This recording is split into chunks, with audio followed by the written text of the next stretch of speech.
ఇక మరోవైపు అవని రెడీ అయ్యి పూలు పెట్టుకుని వేదవతి ఇంటికి వస్తూ ఉంటుంది. తులసి కోట దగ్గరకు రాగానే స్వామి పంపించిన శక్తి అవనిలోకి వెళ్తుంది. ఇక దాంతో అవని వేదవతి ఇంటికి వెళ్లకుండా తన ఇంట్లోకే వెళ్ళిపోతుంది. ఇక అవని అలా తన ఇంట్లోకి వెళ్ళి తన బెడ్ మీద పడుకుంటుంది. ఇక అవని అలా నిద్రపోతూ ఉంటే అవనిలో నుంచి మరొక రూపం బయటికి వస్తుంది.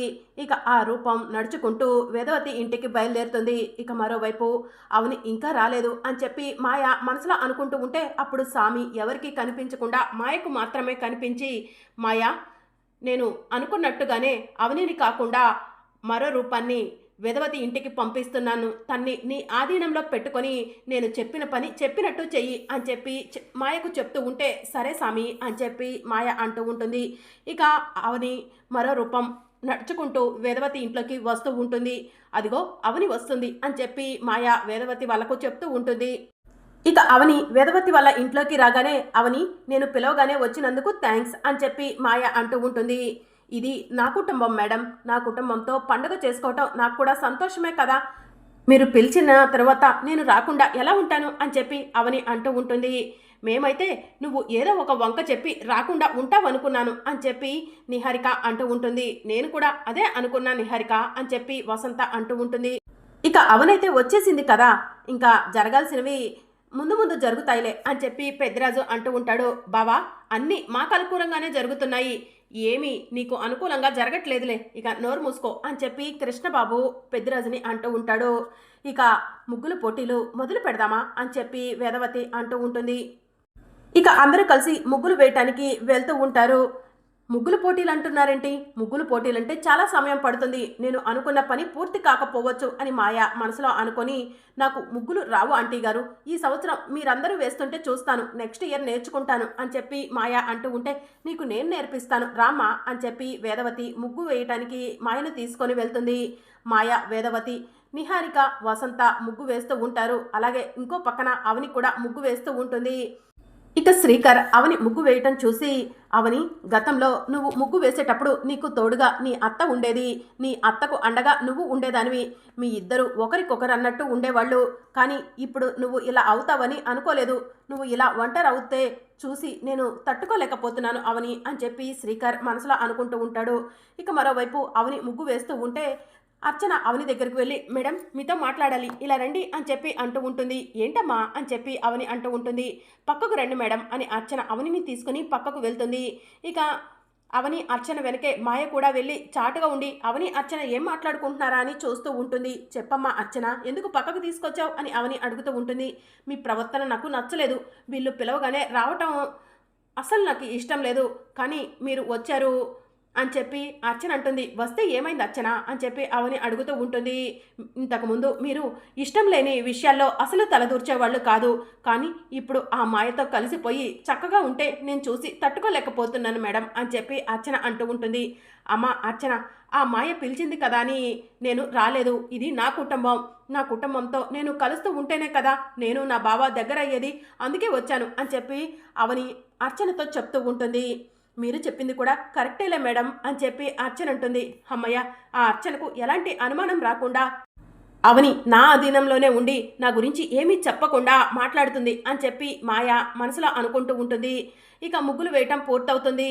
మాయ ఎక్కడ లేదేంటి అని చెప్పి నిహారిక అంటూ ఉంటుంది. మాయే కాదు, అవని అర్చన కూడా లేరు అని చెప్పి పెద్దిరాజు అంటూ ఉంటాడు. సంథింగ్ ఈజ్ రాంగ్, ఏదో జరుగుతుంది అని పెద్దిరాజు అంటూ ఉంటే, ఏం జరగట్లేదులే, నువ్వు నోరు మూసుకో బావా అని చెప్పి కృష్ణబాబు అంటాడు. మాయ ఫోన్ మాట్లాడటానికి వెళ్ళినట్టుంది, మనం లోపలికి వెళ్దారండి అని చెప్పి వేదవతి అంటుంది. అందరూ కలిసి లోపలికి వెళ్తారు. ఇక మరోవైపు అర్చన కూడా ఇంట్లోకి వెళ్ళబోతూ ఉండగా నాగమ్మ, చిలకమ్మ ఇద్దరూ కూడా అర్చన వైపు చూసి అర్చనను పిలుస్తూ ఉంటారు. నాగమ్మ, చిలకమ్మను చూసి అర్చన పరిగెత్తుకుంటూ నాగమ్మ, చిలకమ్మల దగ్గరకు వెళ్ళి, నాగమ్మ, చిలకమ్మ, మీ ఇద్దరికి సంక్రాంతి శుభాకాంక్షలు, ఎప్పుడు కూడా నేను పిలిస్తే మీరు వచ్చేవాళ్ళు, ఇప్పుడేంటి నేను పిలవకుండానే వచ్చారు, నాకు ఏదైనా సమస్య రాబోతుందా, ఆ సమస్య గురించి ముందే మీరు చెప్పడానికి వచ్చారా అని చెప్పి అర్చన అడుగుతూ ఉంటుంది. నాగమ్మ బుసలు కొడుతూ ఉంటుంది. ఇదంతా కూడా మాయ దూరం నుంచి చూస్తూ ఉంటుంది.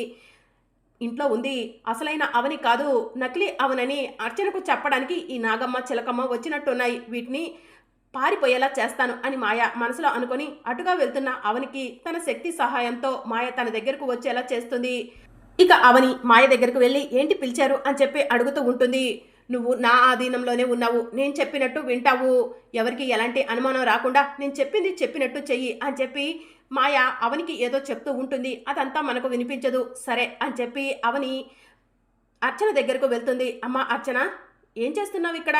నాగమ్మ చిలకమ్మలతో మాట్లాడుతున్నావా అని చెప్పి అవని అడుగుతూ ఉంటుంది. అవును మేడం, నేను ఎప్పుడైనా పిలిస్తేనే నాగమ్మ చిలకమ్మ వస్తారు, కానీ ఇప్పుడు వచ్చారు, ఎందుకు వచ్చారో అర్థం కావట్లేదు, ఏదో చెప్పాలని ప్రయత్నం చేస్తున్నాయి, నాకు అర్థం కావట్లేదు అని అర్చన అంటూ ఉంటుంది. అవి మూగజీవులు కదమ్మా, అవి చెప్పేవి నీకు అర్థం కావులే, వాటిని పంపించి ఇంట్లోకి రా అని చెప్పి అవని అంటుంది. అది కాదు మేడం అని చెప్పి అర్చన అంటూ ఉంటే, అమ్మా అర్చన, నేను ఎందుకు చెప్తున్నానో అర్థం చేసుకో, వీటిని వేదవతి అత్తయ్య చూసిందే అనుకో, పండుగ డిస్టర్బ్ చేయడానికి నువ్వే పిలిపించావని నీ పైన కోప్పడుతుంది, అందుకే పంపించిరమ్మా అని చెప్పి అవని అంటుంది. అది కాదు మేడం, నాగమ్మ చిలకమ్మ ఎప్పుడు కూడా నాకు ఏదో చెప్పడానికే ప్రయత్నిస్తాయి, కానీ ఎందుకు బుసలు కొడుతున్నాయో అర్థం కావట్లేదు అని చెప్పి అర్చన అంటూ ఉంటే, ఇవి ఖచ్చితంగా నకిలీ అవని అని చెప్పడం కోసమే బుసలు కొడుతున్నాయి అని చెప్పి మాయ దూరం నుంచి మనసులో అనుకుంటూ ఉంటుంది. అర్చన, నీకు చెప్తుంటే అర్థం కావట్లేదా? గతంలో నీ గురించి నేను ఎన్నోసార్లు తిట్లు తిన్నాను, ఇప్పుడు కూడా తిట్లు తినమంటావా? వాటిని పంపించి రమ్మంటుంటే నీకెందుకు అర్థం కావట్లేదు అని చెప్పి అవని అంటూ ఉంటుంది. అయ్యో మేడం, ఎందుకు నా పైన అంత కోప్పడుతున్నారు అని అర్చన అంటూ ఉంటుంది. చెప్పింది వినకపోతే కోపం రాదా అర్చన? వాటిని పంపించి వచ్చేసేయి, లేదంటే నేను నీతో మాట్లాడను అని చెప్పి అవని అంటుంది. ఇక దాంతో, వద్దు మేడం, మీరు నాతో మాట్లాడకపోతే నేను తట్టుకోలేవను, ఇప్పుడే నాగమ్మ చిలకమ్మను పంపించేస్తాను అని చెప్పి అర్చన, నాగమ్మ చిలకమ్మ మీరు ఇక్కడి నుంచి వెళ్ళిపోండి, అమ్మకు కోపం వస్తుంది అని చెప్పి అర్చన అంటూ ఉంటుంది. ఇక దాంతో నాగమ్మ చిలకమ్మ అక్కడి నుంచి వెళ్ళిపోతాయి. ఇక అవని కూడా అర్చనని తీసుకొని ఇంట్లోకి వెళ్తూ ఉంటుంది. ఇక మరోవైపు అవని ఇంట్లో సామి బందీలో నిద్రపోతూ ఉంటుంది. నాగమ్మ చిలకమ్మ అవనిని లేపడం కోసం అవని ఇంటికి వెళ్ళి బుసలు కొడుతూ ఉంటాయి. అవని నిద్ర లేవకపోవడంతో నాగమ్మ చిలకమ్మకు ఏం చెయ్యాలో అర్థం కాక ఇంట్లో నుంచి బయటికి వస్తాయి. గాలి వస్తూ ఉంటుంది. బాగా గాలి వస్తూ ఉంటే అవని ఇంటి ముందు ఉన్న జెండా గాలికి వెళ్ళి నకిలీ అవని మీద పడేలా నాగమ్మ చిలకమ్మ చేస్తూ ఉంటాయి.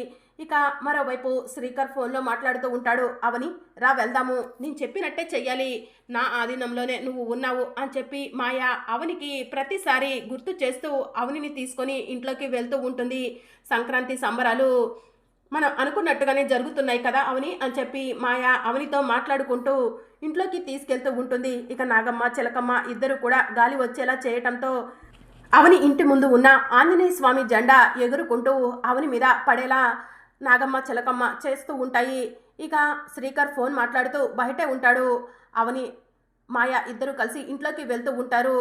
జెండా గాలికి ఎగురుకుంటూ అవని మీదకు వస్తుంది. అవని మీద ఆ జెండా పడితే సామి శక్తి అంతా కూడా అవనిలో నుంచి వెళ్ళిపోతుంది అని మాయ మనసులో అనుకుంటుంది. జెండా ఎట్టి పరిస్థితిలో అవని మీద పడకూడదు అని చెప్పి మాయ మనసులో అనుకొని శ్రీకర్ ఫోన్ మాట్లాడుతూ ఉంటాడు. మాయ శ్రీకర్ని గమనించకుండా అవనిని పక్కకు నెట్టేస్తుంది. ఇక అవని వెళ్ళి శ్రీకర్ మీద పడుతుంది. జెండా వెళ్ళి చెట్టు మీద పడిపోతుంది. ఇక చెట్టు మీద పడ్డ జెండాని చూసి మాయ అమ్మయ్య గండం గట్టెక్కింది అని మనసులో అనుకొని అలా పక్కకి చూసేసరికి అవని శ్రీకర్ ఇద్దరు కూడా ఒకరి కళ్ళలోకి ఒకరు చూసుకుంటూ ఉంటారు. అది చూసి మాయ అవని దగ్గరికి వెళ్ళి అవని శ్రీకర్ మీద నుంచి లే అని చెప్పి అవనిని మాయ లేపుతూ ఉంటుంది. ఇక అవని శ్రీకర్ ఇద్దరు కూడా లేచి నుంచుంటారు. అవనిని ఎందుకు అలా నెట్టేశావు మాయ అని శ్రీకర్ అడుగుతూ ఉంటాడు. ఆ జెండా అవని మీద పడబోయింది, అందుకే అవనిని అలా పక్కకు నెట్టేశాను అని చెప్పి మాయ శ్రీకర్కి చెప్తూ ఉంటుంది. మరి అప్కమింగ్ ఎపిసోడ్లో ఏం జరగనుందో తెలుసుకోవాలనుకుంటున్నారా? అయితే ఛానల్ను సబ్స్క్రైబ్ చేసుకొని సపోర్ట్ చేయడం మర్చిపోకండి. Thank you for watching.